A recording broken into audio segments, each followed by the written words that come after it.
இரத்த அணுக்கள் இந்த இரத்த ஓட்டத்தில் பாய்கின்றன. அவைகள் இறக்கும்போது அந்த எச்சங்கள் இரத்தத்தில் தங்கிவிடுகின்றன.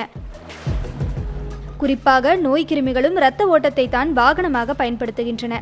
இப்படிப்பட்ட சூழலில்தான் மண்ணீரல் செயல்பாடு முக்கியத்துவம் பெறுகிறது. இது இரத்தத்தில் என்ன பொருட்கள் இருக்கின்றன என்பதை கூர்ந்து கவனித்து தேவையில்லாததை நீக்குகின்றது.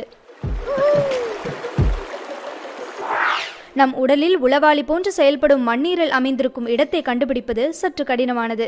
குறிப்பாக விலா எலும்பு, கல்லீரல், வயிறு மற்றும் சிறுநீரகங்கள் ஆகிய உறுப்புகளுக்கு அடியில் அடிவயிற்றின் இடதுபுற விளிம்பில் இந்த மண்ணீரல் ஒளிந்திருக்கிறது. வெறும் 10 சென்டிமீட்டர் மட்டுமே கொண்ட சிறிய உறுப்பான மண்ணீரல் இப்படி மறைந்து இருக்க வேண்டிய தேவை என்ன? மண்ணீரலில் சிவப்பு கூழ் எனப்படும் சிவப்பு நிற திசுக்களின் பகுதியில் பழைய, பாதிக்கப்பட்ட அல்லது இறந்த சிவப்பு இரத்த அணுக்களை மேக்ரோபேஜஸ் அகற்றுகின்றன. அப்போது கண்டறியப்படும் இரும்பு போன்ற சத்துக்கள் மீண்டும் இரத்தத்தில் சேர்க்கப்படும். அவற்றை கொண்டு எலும்பு மஜ்ஜையில் புதிய இரத்த சிவப்பணுக்கள் உருவாக்கப்படுகின்றன.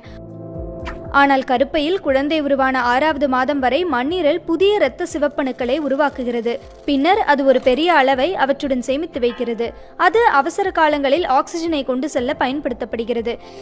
இப்படி இரத்தத்தில் நோய்க்கிருமிகளை கண்டறிந்து போராடுவதில் நிபுணத்துவம் பெற்றதாக மண்ணீரல் அறியப்படுகின்றது.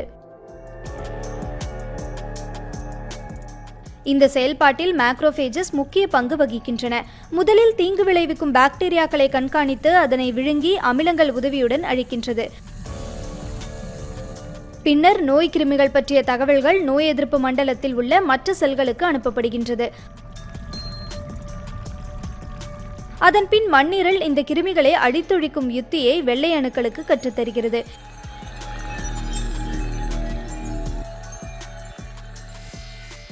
இவ்வளவு முக்கியமாக பார்க்கப்படும் மண்ணீரல் இல்லாமலும் நம்மால் இயங்க முடியும்.